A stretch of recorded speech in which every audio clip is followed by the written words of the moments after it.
In Module 4, you'll almost be continuing what you started in Module 3. Back in Module 3, you did a series of financial ratios for the profitability analysis chapter. Now in Module 4, you'll be doing a series of financial ratios for the risk analysis chapter.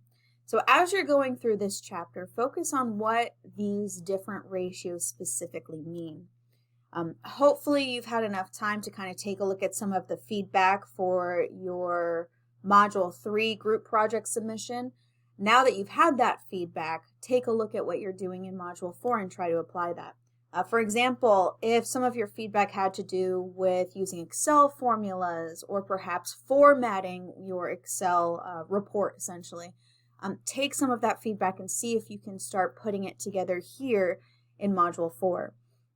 This project is pretty much going to be an ongoing one. So as we start to work through the rest of the semester, you're going to be using what you're doing in Module 3 and Module 4 as your basis. So you're going to want to work on going back and cleaning up what you did in Module 3, applying the feedback that you got from Module 3 and Module 4, and really just making it a very clean and easy to read report.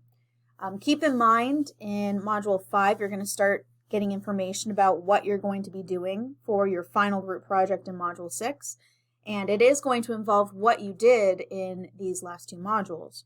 So as you're going through it, try to get comfortable with the different formulas and with the different ways that you can present this information in Excel.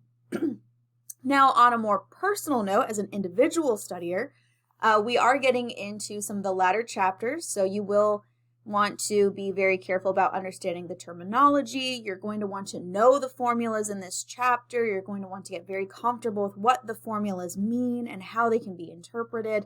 You're going to notice that this chapter actually does a really good job. They're very thorough, which makes the chapters long, but you know that by now. Very thorough job of explaining what each of these different formulas mean and how they can really be applied. And remember, they are giving you some very specific examples, so don't pass these exhibits. These exhibits can be your best friend as you're going through all of this very thorough information. Because remember, part of these group projects is going to be that write-up. And in the past, when I've seen decision makers, students do write-ups, I don't want to just hear it went higher, it went lower, it decreased, it's smaller compared to this company. What does that mean?